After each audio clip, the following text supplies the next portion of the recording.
these things. I've always said this about drill music. Drill music acts like there's no consequences. Drill music acts like being in jail is a rite of passage. Drill music acts like a lot of these atrocities don't take you away from your youth. I keep telling y'all, like, yo, K Flock ain't even 21. He can't even legally have a drink. But perhaps next time he's free and he could walk out the courtroom and, I don't know, do whatever he wants, be like, yo, I'm about to run up there, or I'm about to do this, I'm about to go to the store. He might be old and gray, man. You got to think about these type of situations. I don't think drill music actually put this in perspective. Jail's a real thing. Death's a real thing. I seen a video. I can't remember. I think it was. I think it was some. I don't know if it was New York drill, maybe it was Chicago drill, but it showed the young kids, the friends at the funeral of one of the guys that died, and none of them had even like anything that was dressing up.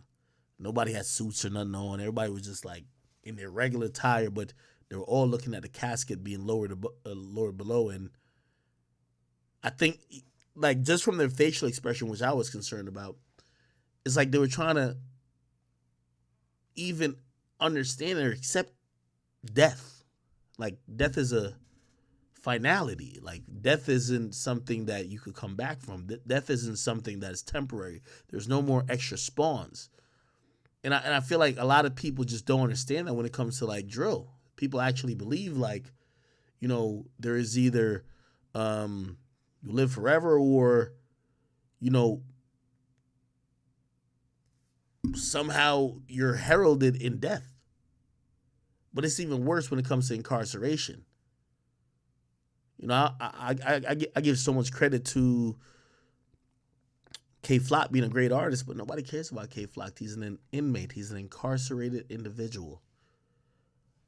My man right here, Nas Ebk, he writes his caption. He said, He said, God gives his toughest battles to his toughest soldiers. Free me and free the real risk takers. I'll be home soon. They can lock up my body, but they can't lock up my mind. And I looked at this and I thought, brother, your mind is not even fully developed yet. This sounded good as a caption, but this ain't the reality. You see the dudes locking you up, they have lived a full life. They lived a full life, their hairline receding. They probably got kids, they probably got wives, they probably got houses, they're thinking about their pensions.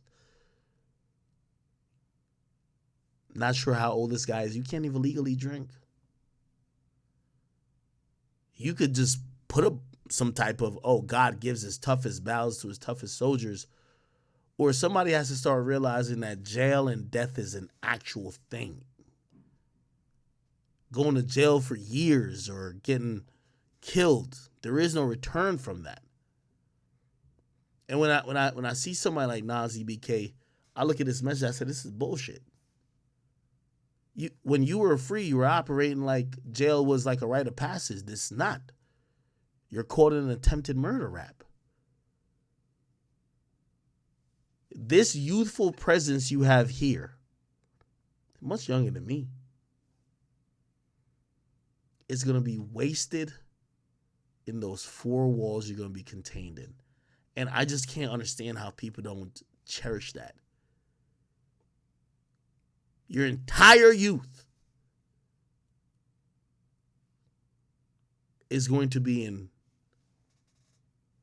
four walls. And the point we have to start giving towards a lot of people, whether it's even K Flock or not, bro, people ain't gonna remember you. Like, we gotta start telling people that. Like, all this free my guy shit, people ain't gonna remember you, bro. Life goes on. Everybody calls you and talks to you while you're locked up awaiting trial for the first year, the second year, the third year. Hopefully you get to trial then, maybe the fourth year. They still talking to you a good amount, but you get sentenced to doing 40. Niggas ain't gonna keep coming to that jail cell. Also, you're not going to be in the MCC or Rikers. You're going to be upstate doing real time. Niggas ain't going to keep trying to talk to you. They talk to you when they can, Hopefully you get a legal cell phone. You're grown old around a bunch of men. You're trying to fuck on COs because you probably tired of jerking off. What part of jail is fun? What part of this situation is fun? What part of this is a rite of passage? Now, I'm not just getting that Nas Ebk. Maybe this was just a bad rap for him. Maybe he's innocent. I don't know. But I see so many of these Bronx drill dudes actually think that death in jail is just like part of the reality of most people who are below the age of 25, and it's ridiculous. The next time we see this motherfucker, his hairline gonna be receding, bro. He gonna have grays. Whatever age he's at right now, his testosterone is kicking crazy. You're gonna be flabby afterwards. You're gonna have a little fupa, nigga. Fupa, I think you get to say it about dudes. You're gonna be pudgy. That's just what happens. You're gonna be in your 30s, maybe 40s, just looking washed. You'd rather have that time that you can spend with your family and spend in the real world, man. This shit just, it fucks me up watching like a bunch of people just accept the fact that they're locked up. Like, they're cool with it. Fucks me up. Tattoos gonna be faded. Nigga, the way you look, you should have probably been in some sports. Look like you could probably be in a combine or something. But now you're just another you're just only another statistic, unfortunately. I hope you're innocent. But I do have a problem with you saying free the real risk takers. Because the people you call risk takers, the majority of them that's locked up, there was no risk to be taken. Trying to kill somebody, like the saddest thing about Bronx drill, there's zero money associated with it. This is why people are shot by the K Flock shit, because when it comes to RICO charges, you got to point out where the money was being gotten. And all these kids, they don't care about money. They're all broke. They care about bodies and bragging to people on Facebook and on internet about things that do not matter. It's so sad.